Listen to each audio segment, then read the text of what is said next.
Olá, meus irmãos. Mais uma vez estamos juntos e vamos dar continuidade a esse trabalho que nós assumimos de fazer uma análise breve num vídeo curto em relação às parábolas de Jesus. Hoje vamos analisar algumas coisas em relação à parábola dos lavradores maus. E ela é dessa maneira. Havia um proprietário que plantou uma vinha, cercou-a com uma sebe, cavou ali um lagar, edificou uma torre e depois arrendou a uns lavradores, ausentando-se para longe. Ao aproximar-se o tempo dos frutos, enviou seus servos aos lavradores para receberem os frutos que lhe tocavam. Estes, agarrando os servos, mataram um, feriram outro e a outro apedrejaram, recambiando-os sem coisa alguma. Enviou ainda outros servos em maior número do que os primeiros, e fizeram-lhes o mesmo. Por último, enviou-lhes seu filho, dizendo: hão de ter respeito a meu filho. Mas, vendo-o, os lavradores disseram entre si: este é o herdeiro, vinde, matemo-lo, e ficaremos senhores de sua herança. E lançando-lhe as mãos, puseram-no fora da vinha e o mataram. Quando, pois, vier o senhor da vinha, que fará aqueles lavradores? Então responderam-lhe: destruí-los-á rigorosamente, e arrendará sua vinha a outros lavradores, que lhe paguem os frutos a seu tempo devido. Isso está no Evangelho de Mateus, capítulo 21, versículos 33 a 41. Existe uma riqueza muito grande nesta parábola de ensinamento de Jesus. Como sempre, realmente Jesus, de maneira simples, utilizando das figuras inerentes ao conhecimento daquele povo, naquele tempo, ensinava grandes lições. Jesus aqui fala especificamente aos religiosos, fala especificamente aos líderes religiosos, aqueles que receberam o conhecimento das leis divinas, que deveriam trabalhar esse conhecimento, que é figurado por trabalhar na vinha daquele senhor.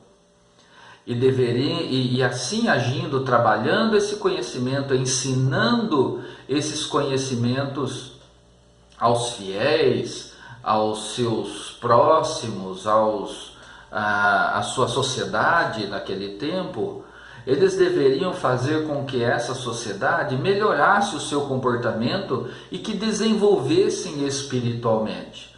Mas aqui, nesta parábola, Jesus deixa claro que não foi isso que estava acontecendo.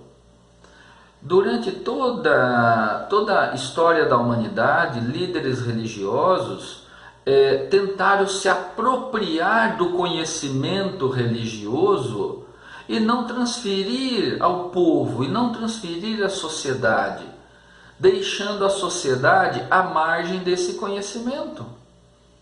Buscando a história a nossa própria história, a história da humanidade, nós vemos como a Igreja Católica, e sem menosprezar a importância da Igreja, dos seus líderes, de forma alguma, do trabalho extraordinário que praticam ainda, levando o conhecimento religioso aos seus fiéis, aqui fica claro que durante muitos anos os líderes religiosos se apossavam do conhecimento religioso e tiravam proveito próprio. E todas as vezes que um emissário de Deus vinha para tentar abrir os olhos, o que acontecia com esses emissários, com esses profetas? Eles eram agredidos, eles eram presos, eles foram mortos em várias e várias oportunidades. E Jesus aqui nesta parábola está falando o que vai acontecer com ele. Porque aqui ele diz que o Senhor o proprietário enviou o seu filho àqueles lavradores, achando que eles o respeitariam por ser filho do proprietário. E mesmo assim não respeitaram. E o que fizeram aqui nesta parábola? Eles mataram o filho do proprietário. E Jesus estava dizendo aqui o que iria acontecer com ele, porque Jesus veio justamente também para abrir os olhos dos religiosos do seu tempo, para mostrar como deveriam compreender as leis do Criador e como elas deveriam ser aplicadas. E o que fizeram com Jesus? Justamente o que ele disse que fizeram aqui na história que ele formulou. Foi capturado, foi blasfemado, caluniado, torturado e por fim sacrificado. Mataram Jesus. É exatamente isso que aconteceu. Jesus já estava mostrando através dessa parábola o que iria acontecer com ele e o que havia acontecido com os profetas anteriores.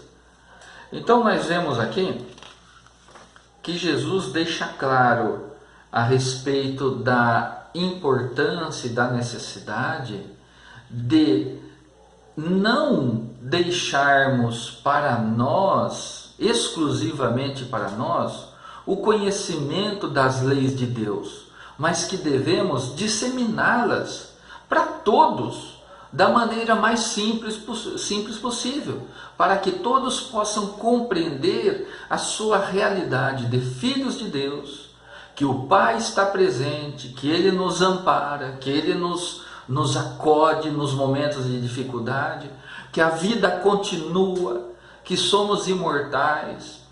A doutrina espírita nos esclarece que há muito trabalho a fazer após o nosso retorno à vida espiritual, nossa verdadeira morada, que nós continuamos a trabalhar, a nos empenhar e a aprender, e assim vamos nos tornando pessoas melhores. E que o processo reencarnatório é apenas uma fase da nossa vida imortal, onde nós retornamos à escola terrestre para mais um aprendizado. Então, meus amigos, vamos abrir nossos olhos para os ensinamentos dessa parábola, que faz com que nós compreendamos que Jesus não só contou o que a humanidade havia feito com os profetas anteriores, mas também deixou claro aqui o que aconteceria com ele também, que seria a mesma coisa. Então nós precisamos trabalhar na vinha do Senhor. E os frutos é justamente esse, a disseminação do conhecimento religioso, do conhecimento evangélico. Meus amigos, que possamos trazer tudo isso para a nossa intimidade. E que assim tenhamos condições de nos tornar pessoas melhores, enfrentando os desafios da nossa existência. Fiquem na paz de nosso Mestre Jesus. Até a próxima.